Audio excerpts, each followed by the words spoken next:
കേരളത്തിൻ്റെ ചരിത്രത്തിൽ അത്യപൂർവമായ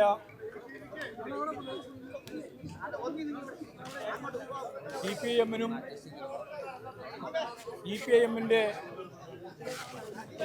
നേതൃത്വത്തിൻ്റെ ഭാഗമായിട്ടുള്ള സഖാവ് പിണറായിക്കുമെതിരായി വലിയ രീതിയിലുള്ള ഒരു രാഷ്ട്രീയ ഗൂഢാലോചന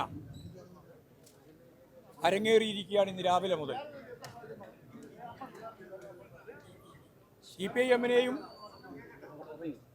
പിണറായിയെയും തകർക്കുന്നതിന് വേണ്ടിയുള്ള ബോധപൂർവമായിട്ടുള്ള ഇടപെടലാണ് നരേന്ദ്രമോദി കേന്ദ്ര ഏജൻസിയായ EDയെ ഉപയോഗിച്ച് ഇന്ന് രാവിലെ മുതൽ 14 കേന്ദ്രങ്ങളിലായി റെയ്ഡ് നടത്തിക്കൊണ്ട് വരികയാണ്.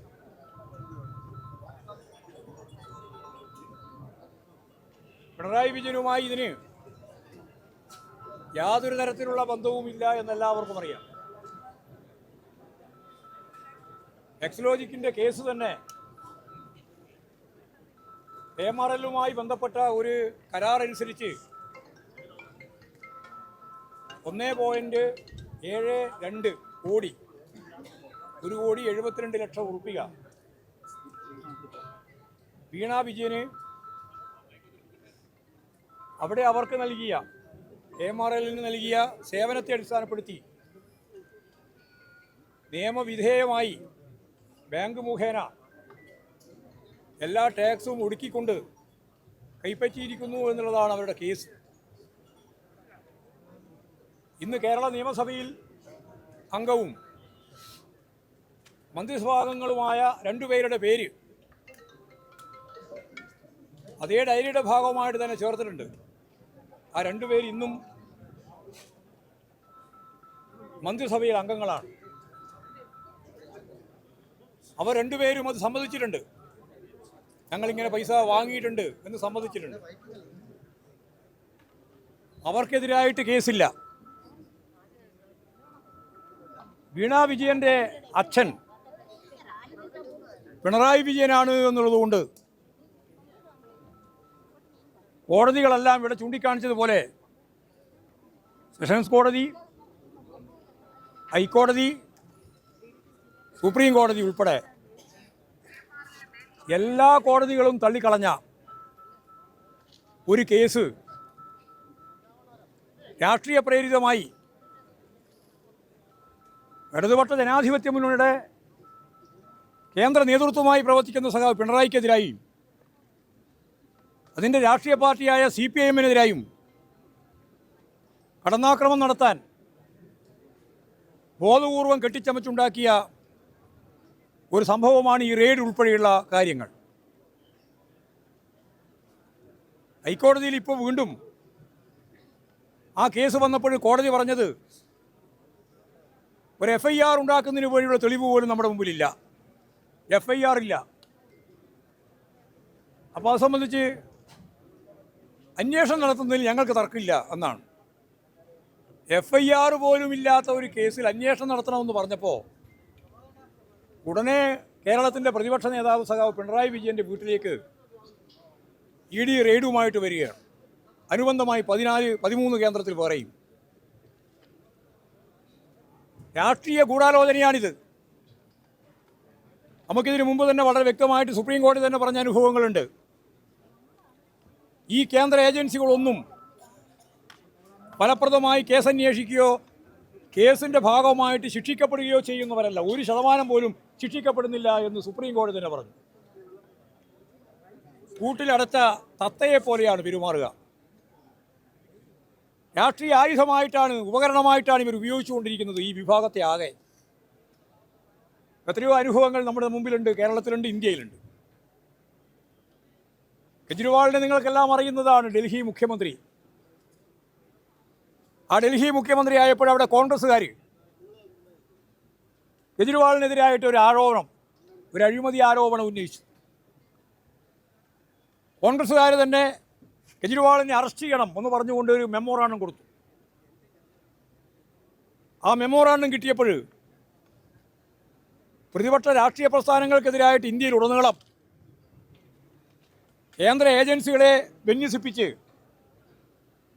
രാഷ്ട്രീയ വേട്ടയാടൽ നടത്തിക്കൊണ്ടിരിക്കുമ്പോൾ കിട്ടിയ അവസരം ഉപയോഗിച്ച് കെജ്രിവാളിനെ അറസ്റ്റ് ചെയ്ത് ജയിലിലാക്കി.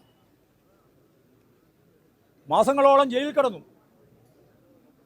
തെരഞ്ഞെടുപ്പ് ഘട്ടത്തിൽ പോലും പൂർണ്ണമായിട്ട് പ്രവർത്തിക്കാനാവുന്ന നില ഉണ്ടായില്ല. അവസാനം ഡൽഹി ഹൈക്കോടതി വളരെ വ്യക്തതയോടുകൂടി ആ കേസിൻ്റെ വാദം പൂർത്തിയാക്കി യാതൊരു തെളിവുമില്ലാതെ ആ കേസ് ചവറ്റുകൊട്ടയിൽ എറിഞ്ഞിരിക്കുകയാണ്. യഥാർത്ഥത്തിൽ കോൺഗ്രസും നരേന്ദ്രമോദിയും രാജ്യത്തെമ്പാടുമുള്ള ജനങ്ങളോട് മാപ്പ് പറയേണ്ടതാണ്. പ്രതിപക്ഷ നേതൃനിരയെ തകർക്കാൻ നിരവധിയായ രീതിയിൽ കേന്ദ്ര ഏജൻസികളെ ഉപയോഗിക്കുന്നതിൻ്റെ ഏറ്റവും പ്രധാനപ്പെട്ട ഒരു തെളിവ് മാത്രം ഞാൻ ചൂണ്ടിക്കാണിച്ചതാണ്. ഇവിടെ കോൺഗ്രസിൻ്റെ ഉന്നത നേതാവ്, പാർലമെൻറ്റിലെ പ്രതിപക്ഷ നേതാവ്, നമുക്കെല്ലാം അറിയുന്നത് പോലെ രാഹുൽ ഗാന്ധി തെരഞ്ഞെടുപ്പ് പ്രവർത്തനത്തിൻ്റെ ഭാഗമായിട്ട് കേരളത്തിലെത്തിയാൽ ഉടനെ എല്ലാ സന്ദർഭത്തിലും പറഞ്ഞുകൊണ്ടിരിക്കുന്ന ഒരു കാര്യം എന്തേ പിണറായി വിജയനെ അറസ്റ്റ് ചെയ്യാതെ ഇ ഡി എന്നാണ്. കേന്ദ്ര ഏജൻസികൾ എന്തുകൊണ്ട് പിണറായി വിജയനെ അറസ്റ്റ് ചെയ്യുന്നില്ല? ഈ ചോദ്യമാണ് ഇന്ത്യയിലെ ഇന്ത്യ ബ്ലോക്കിൻ്റെ നേതാവ്, പ്രതിപക്ഷ ഐക്യനിരയുടെ ഏറ്റവും പ്രധാനപ്പെട്ട കരുത്തായി പ്രവർത്തിക്കേണ്ടുന്ന കോൺഗ്രസിൻ്റെ നേതൃത്വം രാഷ്ട്രീയമായ BJP-യുമായിട്ടുള്ള ബന്ധത്തെ അടിസ്ഥാനപ്പെടുത്തി ഇവിടെ ഈ കേരളത്തിൽ പറഞ്ഞുകൊണ്ടിരിക്കുന്ന കാര്യം. കഴിഞ്ഞ തെരഞ്ഞെടുപ്പിൻ്റെ ഭാഗമായി, അസംബ്ലി തെരഞ്ഞെടുപ്പിൻ്റെ ഭാഗമായി വളരെ ശക്തമായ രീതിയിൽ പറഞ്ഞുകൊണ്ടിരുന്ന ഒരു കാര്യം CPIM-ഉം അതുപോലെ BJP-യും തമ്മിൽ ഡീലുണ്ട് എന്നാണ്. ഇപ്പോഴും നമുക്ക് കൃത്യമായിട്ട് മനസ്സിലായി. ഇന്നലെ കേരളത്തിൻ്റെ പുതിയ മുഖ്യമന്ത്രി ഇന്ത്യയിലെ പ്രധാനമന്ത്രിയെ കണ്ട് സംഭാഷണം നടത്തി എന്ന വാർത്ത പുറത്തു വരുന്നതിൻ്റെ തുടർച്ചയായിട്ടാണ് ഇന്ന് രാവിലെ ആകുമ്പോൾ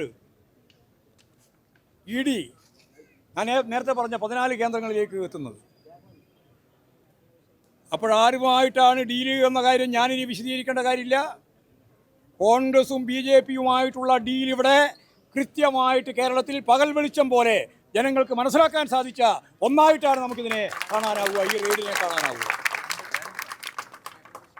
തെറ്റായ സന്ദേശമാണ് ഇവിടെ കോൺഗ്രസ് നേതൃത്വം നൽകുന്നത്.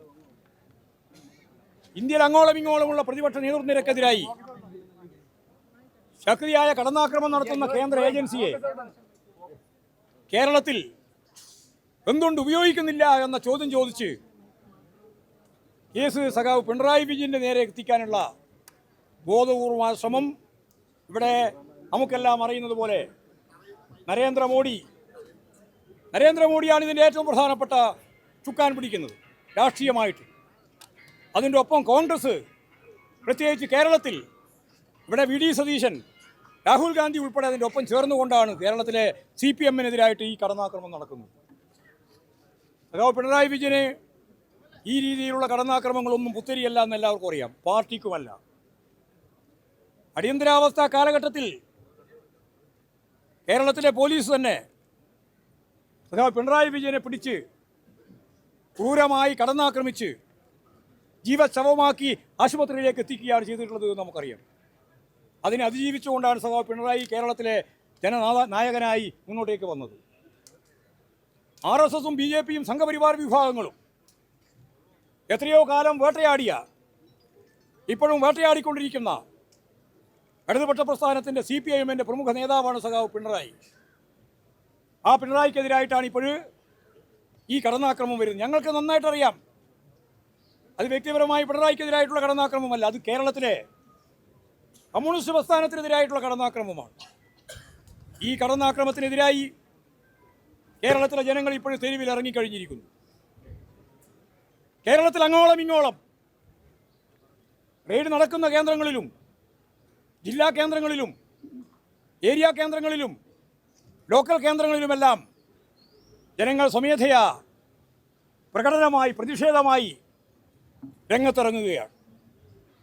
ഇന്ന് രാത്രിയാകുമ്പോഴേക്ക് കേരളത്തിൻ്റെ ഗ്രാമങ്ങളിലും പട്ടണങ്ങളിലുമെല്ലാം ബ്രാഞ്ച് അടിസ്ഥാനത്തിൽ 10,000-കണക്കിന് കേന്ദ്രങ്ങളിൽ പന്തം കൊളുത്തിയുള്ള പ്രതിഷേധം നടക്കുകയാണ്. സമാധാനപരമായി നടക്കുന്ന ഇത്തരം പ്രതിഷേധങ്ങളാകെ കേരളത്തിലെ ഇടതുപക്ഷ പ്രസ്ഥാനത്തെയും പ്രത്യേകിച്ച് CPM-നെയും അതിൻ്റെ ഏറ്റവും പ്രധാനപ്പെട്ട നേതാവായ സഖാവ് പിണറായി വിജയനെയും തൊടാൻ ഞങ്ങൾ അനുവദിക്കില്ല എന്ന പ്രഖ്യാപനമാണ് ഇത്. ഈ പാർട്ടിക്കെതിരായി ഏതെല്ലാം സന്ദർഭത്തിൽ ഈ പാർട്ടിക്കെതിരായി കടന്നാക്രമണം ഉണ്ടായിട്ടുണ്ടോ അന്നെല്ലാം ജനങ്ങളാണ് പ്രതിരോധിച്ചത്. പാർട്ടി നേതാക്കൾക്കെതിരായി പ്രതിരോധം തീർത്തതും ജനങ്ങളാണ്. ആ ജനത, കേരളത്തിലെ ഉത്ഭുതത നേടിയിട്ടുള്ള ജനത ഈ തെറ്റായ നിലപാടുകൾക്കെതിരായി, ഈ പകപോക്കലിനെതിരായി അതിശക്തമത്തായി മുന്നോട്ടേക്ക് വരുമെന്ന പ്രതിജ്ഞയാണ് ഈ സമരകേന്ദ്രത്തിൽ നമുക്ക് എടുക്കാനുള്ളത്. അതിശക്തമത്തായ പോരാട്ടം ഇനി അങ്ങോട്ട് നമുക്ക് നടത്തേണ്ടതായിട്ട് വരും. നാളെ LDF-ൻ്റെ ഭാഗമായിട്ട് വൈകുന്നേരം ജില്ലാ കേന്ദ്രങ്ങളിൽ പ്രകടനം നടത്താൻ ഇപ്പോൾ തീരുമാനിച്ചിട്ടുണ്ട്. ഇനി അങ്ങോട്ടുള്ള ദിവസങ്ങളിലാകെ ശക്തമത്തായ രീതിയിൽ പ്രതിഷേധങ്ങളും അതിൻ്റെ ഭാഗമായിട്ടുള്ള ജനകീയ പ്രതിരോധവും തീർക്കാൻ സഖാക്കളെ നമുക്കെല്ലാം ചേർന്ന് ഒറ്റക്കെട്ടായി മുന്നോട്ടേക്ക് പോകാനാവണം. ആരെയും ഒറ്റപ്പെടുത്തി ഈ പ്രസ്ഥാനത്തെ തകർക്കാൻ ഞങ്ങൾ അനുവദിക്കില്ല എന്ന പ്രഖ്യാപനമാണ് ഇന്ന് രാവിലെ മുതൽ, വാർത്ത അറിഞ്ഞത് മുതൽ ഈ കേരളം പ്രകടിപ്പിച്ചിട്ടുള്ളത്. അതിനെല്ലാം മുമ്പോട്ടേക്ക് വന്ന മുഴുവൻ സഖാക്കളെയും കമ്മ്യൂണിസ്റ്റ് പാർട്ടി ഓഫ് ഇന്ത്യ മാർക്സിസ്റ്റിൻ്റെ സംസ്ഥാന കമ്മിറ്റിക്ക് വേണ്ടി അഭിവാദ്യം ചെയ്യുകയാണ്. അവരെല്ലാം തന്നെ ഇനി അങ്ങോട്ടുള്ള ശക്തമത്തായ സമരങ്ങളിലും അണിനിരന്ന് മുമ്പോട്ടേക്ക് പോകണമെന്ന് മാത്രം ചൂണ്ടിക്കാണിച്ചുകൊണ്ട് ഇവിടെ പങ്കെടുത്ത നിങ്ങളെല്ലാം അഭിവാദ്യം